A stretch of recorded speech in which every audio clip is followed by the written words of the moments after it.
As some people know, I'm a big fan of Resident Evil. So I decided to make my own version of this. A virus that turns people into monsters. We started by tippity-tapping and finding an ST file that fits our design, which wasn't hard to do, but it was very small. We needed it to be at least 188 millimeters. That's way too big. We turned it sideways, and after just a little bit of scaling, we got the size. Splice and weight a little bit. And we have it. After a quick trip to Hobby Lobby, we have our virus container for the umbrella scientist on a budget. But it'll do. Make sure we put on our PPE, safety first. And once you're ready to go, prime it up. I use black to make sure I don't miss any spots. It's easier to see if you have any blemishes. Let it dry, 2 to 3 hours. A few moments later. It is part 2 of making a T-virus sample, and day 2, because I said a couple hours, but realistically, I lost track of time. Jojo, that's right, I'm working on it. Let's go. Let's get our station ready. Lights on. Lights on. There we go. And double helix. Yeah. Now, after I filmed yesterday's video, it occurred to me that I did a double helix DNA symbol, but the T-virus sample is actually like a swirly snake kind of deal, like tubes, so it's not going to look right. So instead of doing a T-virus sample directly, it's going to be more like a DNA strand taken and preserved kind of DNA sample. So we'll try to do a better one next time. But as for now, I say we mix paints. I say we go for this blue and this blue. Yeah, I was hoping this would be quicker. A little bit of this, a little bit of that. That should be a really nice color.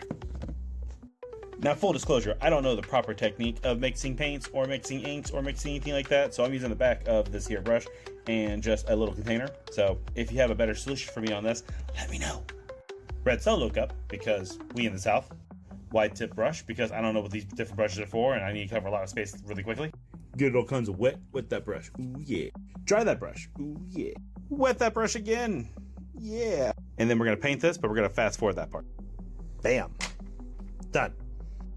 Super glue it dead center onto the lid and hold.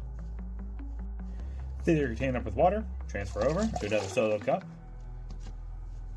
I'm not sure if this is going to work, but I'm going to add just a drop of this to kind of give it that same color consistency. Then we're going to mix it up and hope for the best.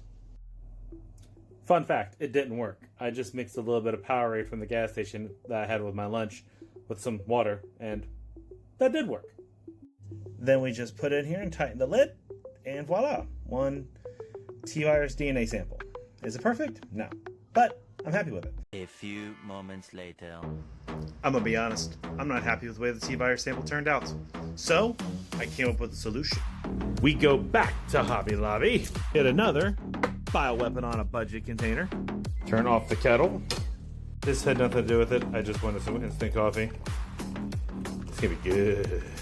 The cup's not as big as it looks, it's just angles and camera tricks. You boys know what I'm talking about. You know. Aziz, light! Thank you, Aziz. Now, the problem with the last one was it was too tall and the top was pressing down, causing it to slide. So I'm gonna cut this right here, just where you can see it. We can't see it because it's covered by the lid. Full disclosure, I'm gonna post this whether this works or not.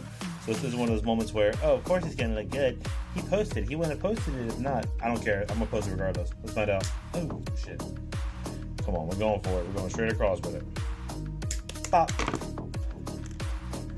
Let's cut across. Sometimes you gotta circumcise your super glue just to get it to work a little bit.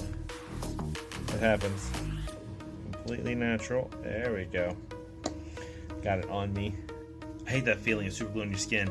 It just feels all stiff. Ugh. But you got it centered. Should work. Should be able to put it just in like this. Close it up and it should look perfectly center. Perfect. Red solo cup. I lift you up.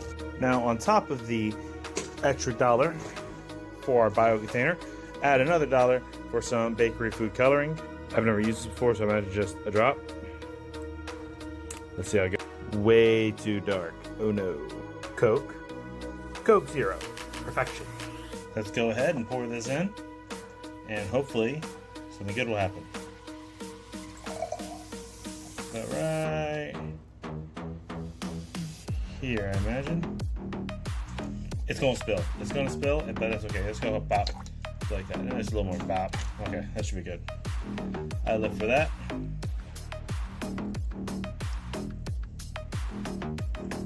Don't. There we go. Oh, it's magnified a little bit. And there we go. I think that looks better. I don't think there's any contest, but which one do you think looks better? I would say that's a success. Maybe we'll put some stickers on it. I like how it's 360. It looks a lot better, and I'm proud of that. A few moments later. So, as you know, we redid it, and it turned out a lot better this time, but then we went further because my awesome wife and counselor actually printed me out a label, and we glued it on, and we also did the bottom a little bit, and yeah, this is now our sample. It looks like an official movie prop. I could see this being in a movie and being, hey, that team just copied it straight out of the game.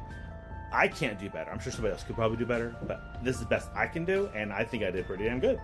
So, let's go ahead and give it its place of honor. I'm going to close the book on making the T-Virus sample. Be sure to like, follow, and subscribe to see what we do next.